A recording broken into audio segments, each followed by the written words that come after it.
आम्ही 2 दिवसापासून उपाशी आहोत. पोटात अन्नाचा कर्ज आहे. ए मावशी, ए काकी, हो दादा, 10-20 रुपये दान करा.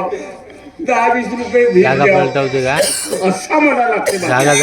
कुठे लोक पैसे देते असा म्हणावं लागते मामा. म्हणजे भाषणाची सुरुवात कुठून करावं लागते?